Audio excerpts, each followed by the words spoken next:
Eu quero compartilhar com vocês hoje, irmãos, um texto que está lá em 2 Samuel, no segundo livro do profeta Samuel, no capítulo 12. É um texto bastante conhecido, um dos muitos textos que falam sobre Davi. Eu quero convidar você a abrir sua Bíblia comigo em 2 Samuel 12.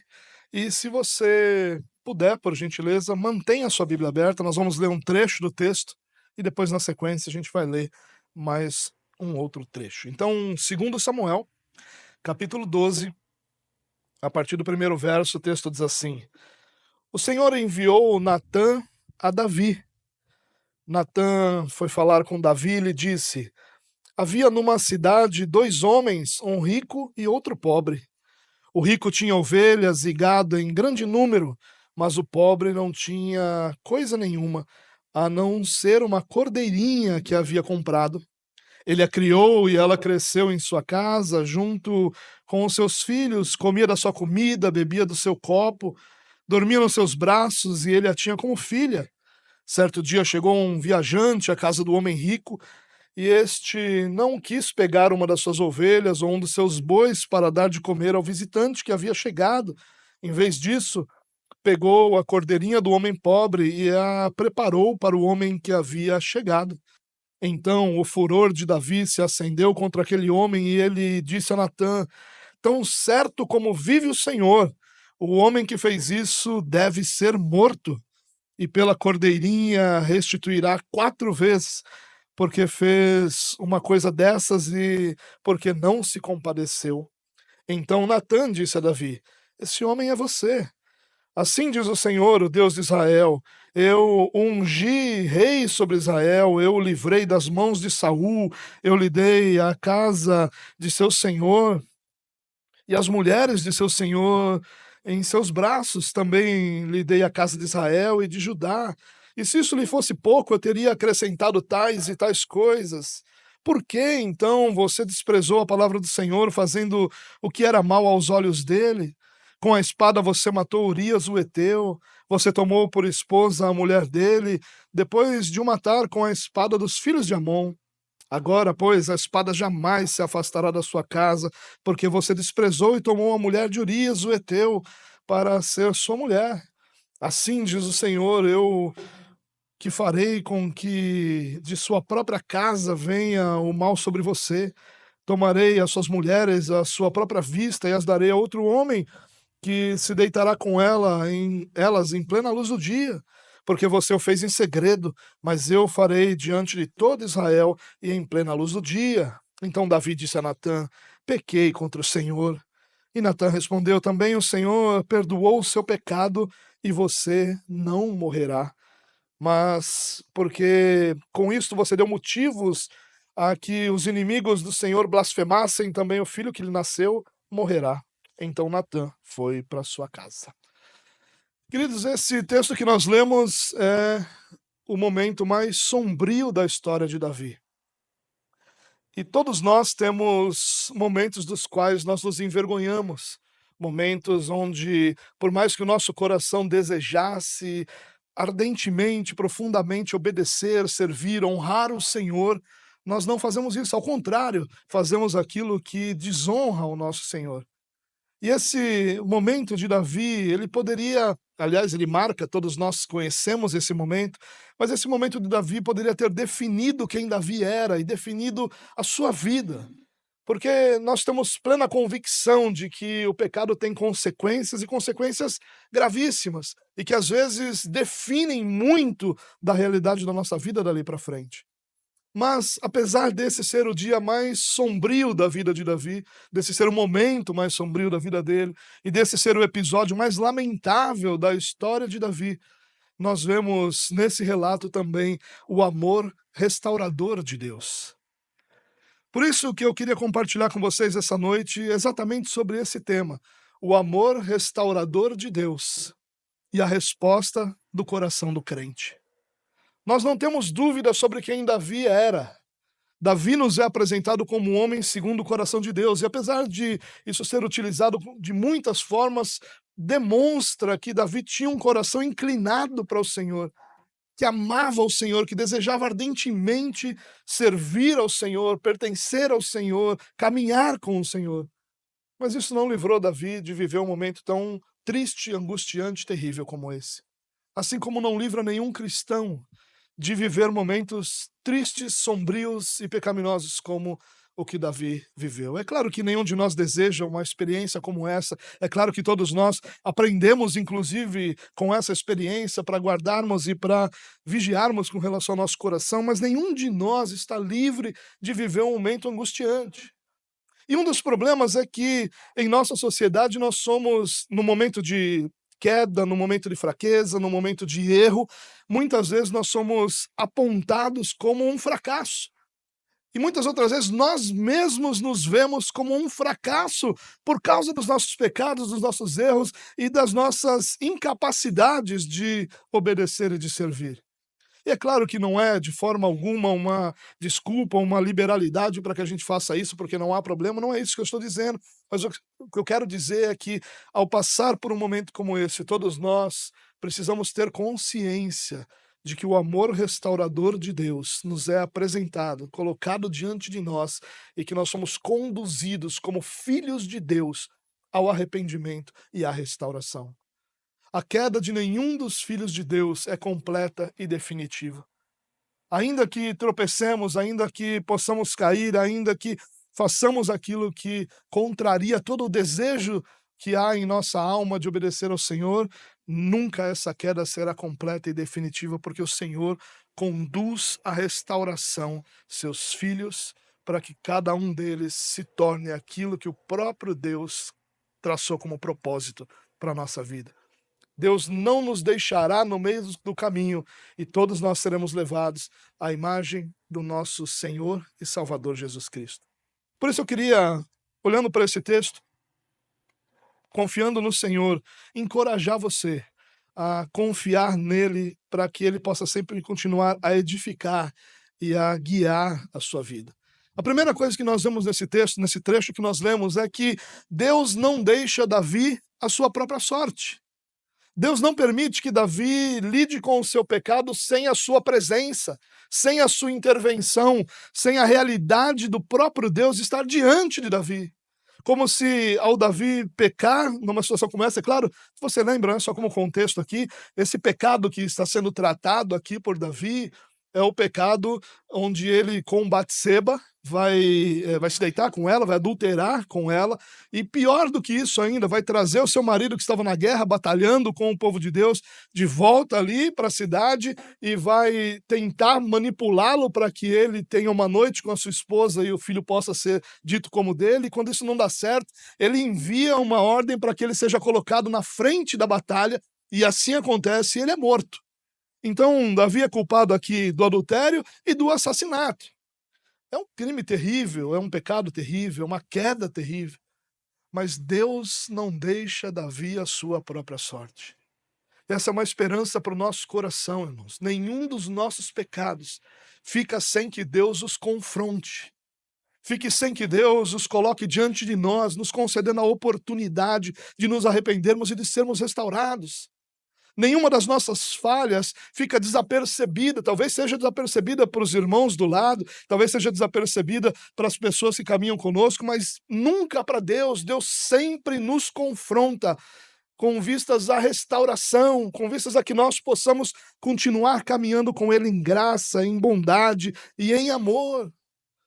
Perceba que Davi aqui, ele é confrontado pelo profeta Natã. E é interessante esse confronto, porque Natã, como um homem sábio, recebe do Senhor mesmo essa sabedoria e chega para Davi e conta uma história. Se ele chegasse para Davi direto, Davi, eu vim aqui porque você pecou, talvez Davi pudesse ter recebido aquilo de uma forma diferente, talvez Davi tivesse se armado contra a acusação, mas ele traz uma história. E a história leva Davi à indignação. Mesmo na sua queda, Davi sabia que o que havia sido feito naquela história era ultrajante. E Davi, então, diz, olha, esse homem tem que ser morto e tem que restituir, o que ele fez é abominável. E aí Natã diz, esse homem é você. E ele diz, olha, o Senhor te deu tudo. O Senhor te tirou do nada, te colocou como rei de Israel, e se alguma coisa te faltasse, o Senhor teria feito. E você fez isso, essa abominação contra o Senhor. E quando esse confronto acontece, irmãos, eu não sei você, mas o meu coração não se alegra com o confronto num primeiro momento. Depois, com calma, orando, refletindo, meu coração se alegra em dizer: Senhor, obrigado por não ter me deixado a minha própria sorte. Mas num primeiro momento o confronto é desagradável, é desconfortável. Num primeiro momento ele causa esse tipo de repulsa em nós e nos envergonha, e a nossa naturalmente nós nos armamos e queremos nos livrar disso, mas Davi não. Davi, ao ouvir tudo que Natã falou, a sua resposta foi: pequei contra o Senhor. Talvez para nós pareça uma frase muito pequena, mas claramente aqui para Deus e para o profeta Natã, e talvez tenha tido mais frases que não estão claramente relatadas aqui, né? Mas dentro do que foi dito aqui fica muito claro para Natã que ali há um arrependimento. Tanto que a resposta do próprio Senhor é: o Senhor te perdoou. E aqui, irmãos, nós aprendemos que o amor restaurador de Deus nunca deixa o nosso pecado sem ser confrontado. Nosso pecado sempre será confrontado para que nós sejamos restaurados. E a resposta do coração cristão é que ele tenha ouvidos abertos à voz do Senhor. Não é a primeira vez que Deus confronta alguém nesse texto. Desde o Éden, Deus confronta os pecadores. Lá com os nossos primeiros pais, eles são confrontados, foram confrontados. Onde você está? Ah, eu estava nu e me escondi. Como assim você estava nu? Você comeu do fruto? Ah, foi a mulher o tempo todo confrontando. Depois Caim, onde está seu irmão? Eu não sei onde está meu irmão, eu sou guardador do meu irmão. E ele diz: olha, o sangue de Abel clama. O tempo todo confrontando. Mas tem um confronto bem próximo da história de Davi, o rei anterior. O rei anterior a Davi é Saul. E Saul, ele recebeu uma ordem certa vez de Deus para que invadisse um lugar e destruísse tudo. Nada sobraria, absolutamente nada. Nenhum despojo seria tomado, nada. E aí, então, Saul vai lá e cumpre o que teria que cumprir.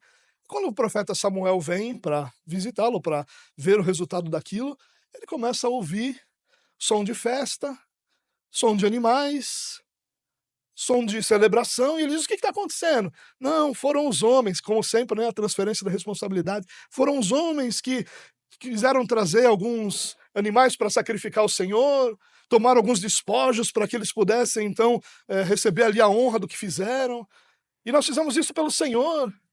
E aí Samuel vai confrontar e diz: olha, o Senhor tem muito mais alegria na obediência do que no sacrifício, e ali Deus está confrontando Saul. Mas Saul, com o coração endurecido, tem ouvidos surdos à voz do Senhor.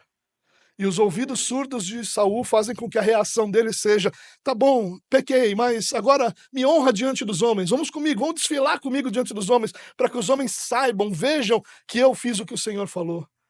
E aí então Saul recebe a sentença de que seu reino é tirado.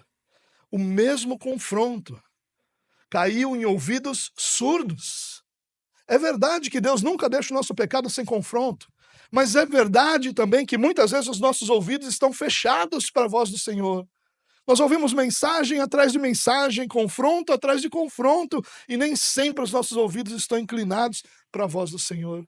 Que o Senhor nos dê ouvidos abertos à sua voz, que o Senhor nos permita ouvir a sua voz, que o Senhor nos permita olhar para a nossa realidade.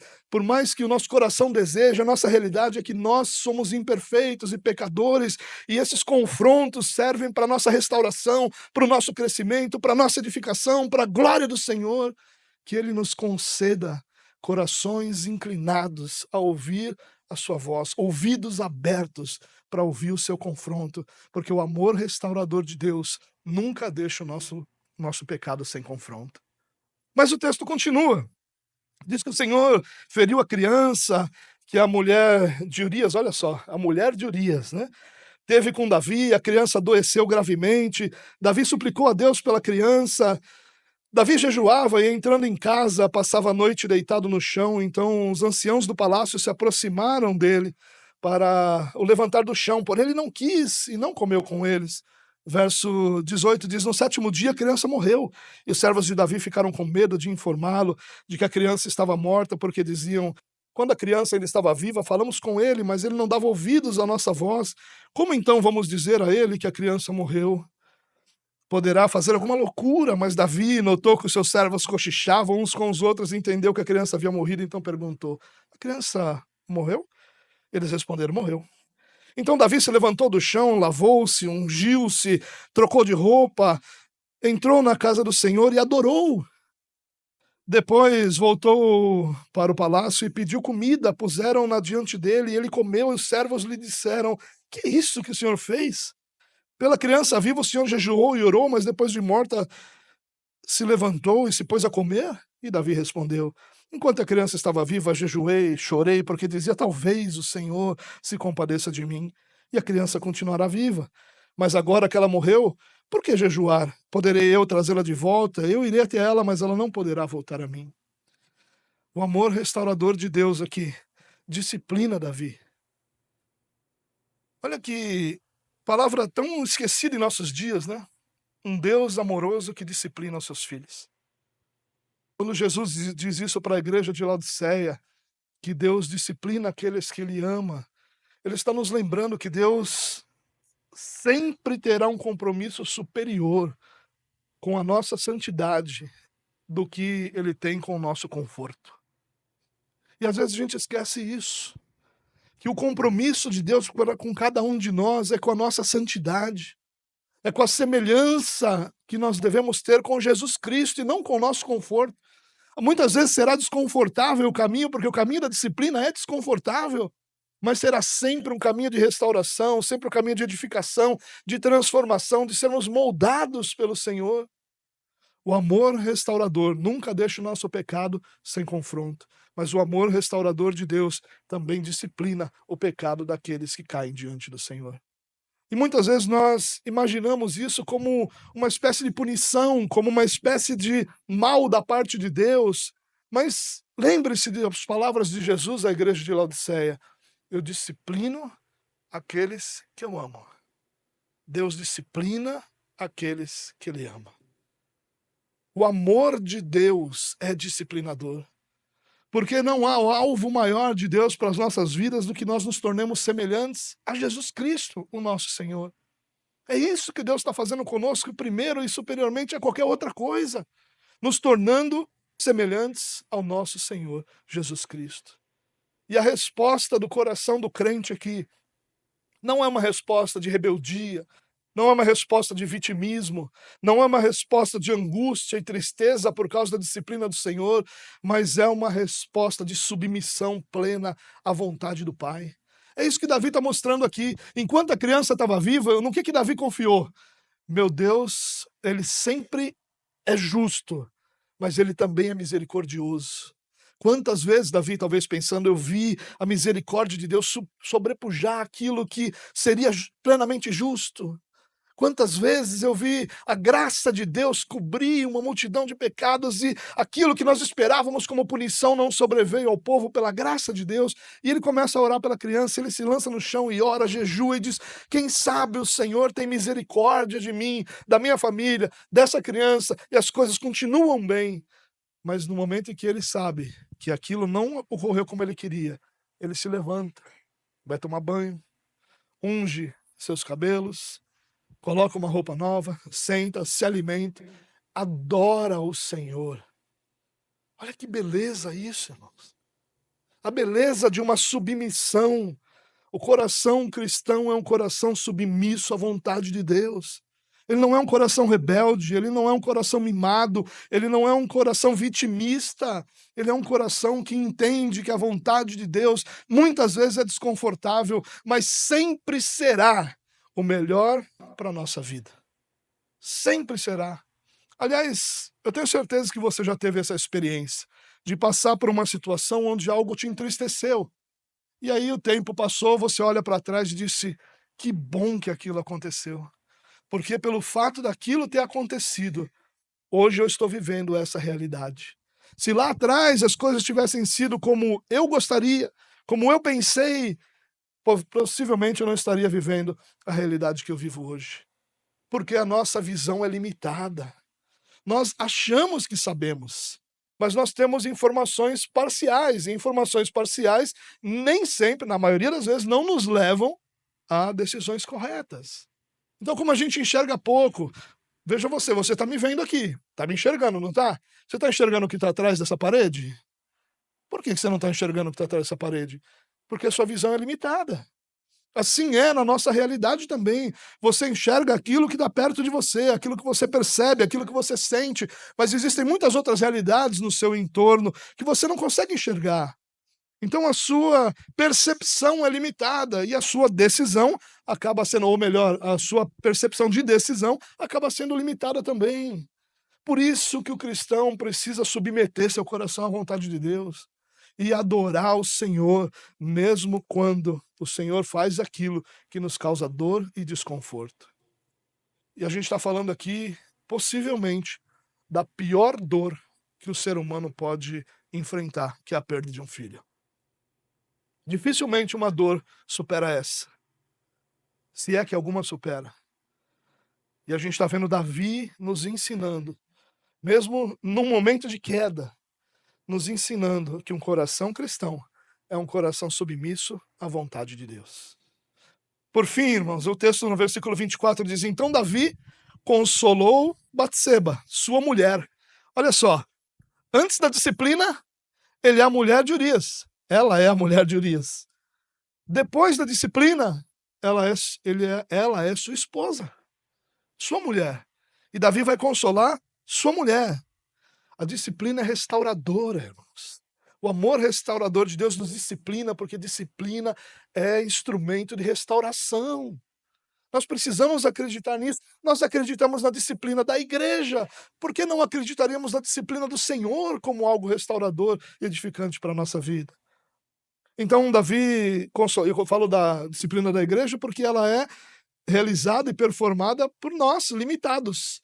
Né? E por mais bem intencionado que nós sejamos, nós também não percebemos tudo. E mesmo assim nós cremos que isso é um instrumento de Deus. Imagina o Senhor, que em sua perfeição e sabedoria sabe como disciplinar seus filhos. Mas o verso 24 diz: então Davi consolou Batseba, sua mulher. Teve relações com ela, e ela teve um filho, a quem Davi deu o nome de Salomão. E o Senhor o amou. Davi o entregou nas mãos do profeta Natã, e esse lhe chamou Gedidias, por causa do Senhor. Irmãos, o dia mais sombrio da vida de Davi não definiu, primeiro, quem ele era, segundo, o destino da sua família, e terceiro, como Deus o trataria. Às vezes nós ficamos presos nos dias mais sombrios da nossa vida, e nós permitimos que esses dias nos definam. Nós permitimos que os nossos maiores erros definam quem nós somos. E que os nossos dias mais infelizes definam como eu me sinto ou me percebo. E o que esse texto mostra aqui é que o dia mais sombrio da vida de Davi, o dia desse pecado, dessa decisão de que Urias fosse assassinado, que esse dia tão sombrio não definiu quem Davi era, não definiu o que seria da sua família, e não definiu tampouco como Deus o trataria. Olha o que acontece, Davi se volta para sua mulher, que estava sofrendo tanto, ou possivelmente mais do que ele. Se volta para ela, a consola. E novamente eles têm um filho. E esse filho é amado pelo Senhor. É tão bela essa frase, diz que Davi lhe deu o nome de Salomão, e o Senhor o amou. O amor restaurador de Deus faz com que a própria experiência de Davi seja de plenitude do amor de Deus. Aquele pecador, aquele que havia adulterado, aquele que havia assassinado um homem, foi mandante. Agora ele é amado pelo Senhor, sua família é amada pelo Senhor, porque sua família está restaurada. Deus, em primeiro lugar, confronta, enviando Natã. Depois Deus disciplina. E por fim, Deus restaura. O amor restaurador de Deus proporciona novos começos para aqueles que vivem diante do Senhor. E é tão belo, irmão, porque o profeta Natã lhe dá outro nome. Gedidias, o amado do Senhor, aquele que é alvo do amor de Deus, e todas as vezes que ele escutava esse nome, ele se lembrava de como Deus havia sido bondoso para com ele e para com a sua família. A resposta do coração do crente ao amor restaurador é seguir adiante, confiando em Deus para ser sua restauração. O amor restaurador é que dá um novo começo. E o coração do crente vive esse novo começo.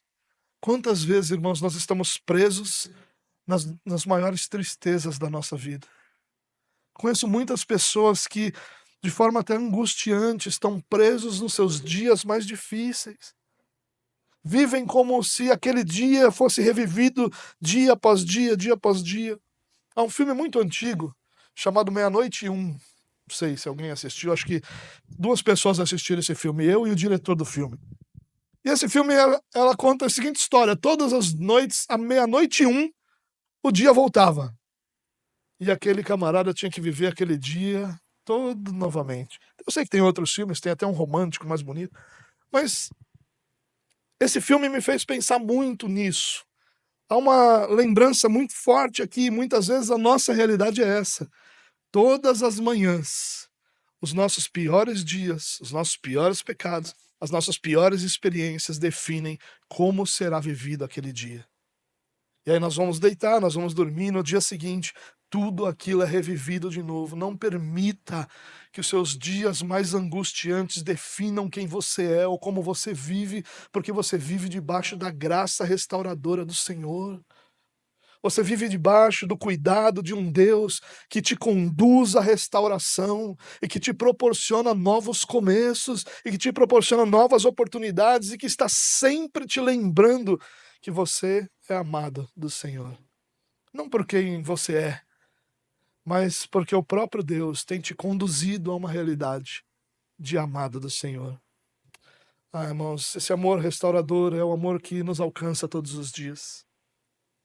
É o amor que todas as manhãs está diante de nós, nos provendo um novo tempo e novas oportunidades, e nos dando a esperança de que aquele dia pode ser um dia para a glória de Deus, mesmo diante de quem somos, das nossas limitações e dos nossos pecados.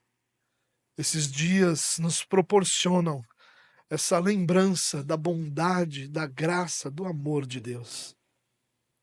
Então, que o seu coração possa lembrar da resposta do coração de Davi.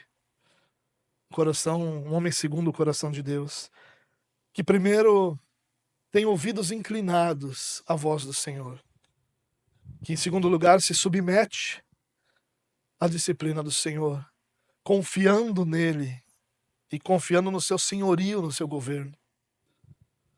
E que em terceiro lugar recomeça a sua vida confiando nessa graça que o restaurou e que vai permanecer sustentando a sua vida por todos os seus dias. A vida de Davi, daqui para frente, teve muitos outros percalços. Aquilo que o Senhor falou aconteceu. Sua família teve muitas outras lutas e batalhas, mas Davi pôde recomeçar. Davi pôde olhar para frente e dizer: o Senhor me restaurou. Eu permaneço sendo do Senhor, o Senhor continua me amando plenamente, eu continuo sendo alvo dessa graça maravilhosa do Senhor. E todos os dias que ele olhava para Salomão, Davi lembrava da bondade, da graça, da justiça e da misericórdia do Senhor.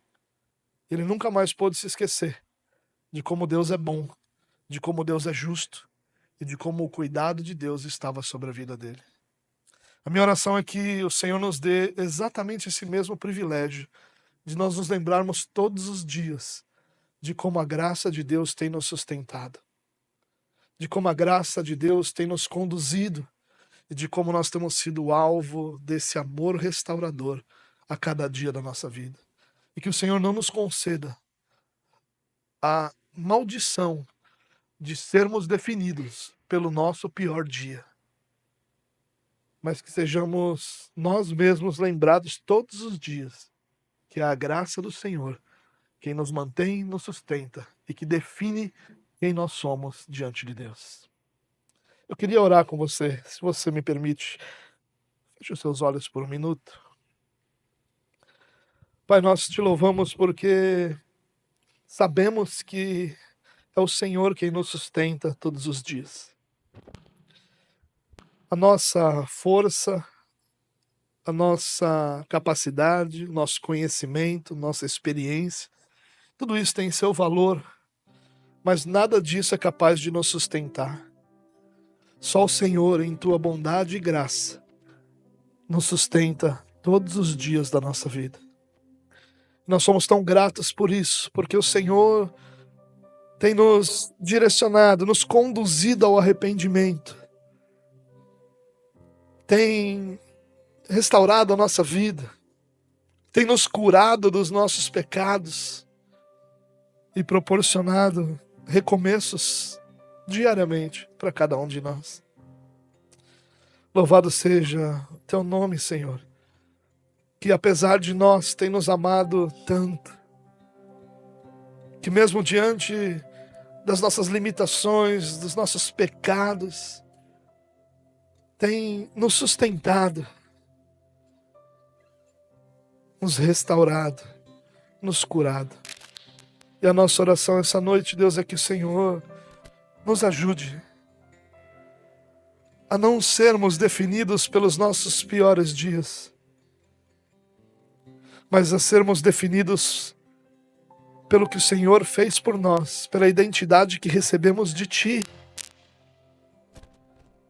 Davi foi chamado de um homem segundo o teu coração, apesar desse episódio. E a nossa oração é que a identidade que recebemos de filhos de Deus, na adoção que recebemos de Ti, seja o que define quem somos, apesar dos nossos percalços, quedas, tropeços e falhas. Que seja o Senhor, sempre o Senhor, a ser lembrado como a nossa identidade para a glória do Teu próprio nome. Conduz-nos, Deus, ao arrependimento e à restauração. E deixa-nos enxergar esse amor restaurador, tão belo e gracioso, que tem nos alcançado todos os dias, para a glória do Teu próprio nome. Amém, amém.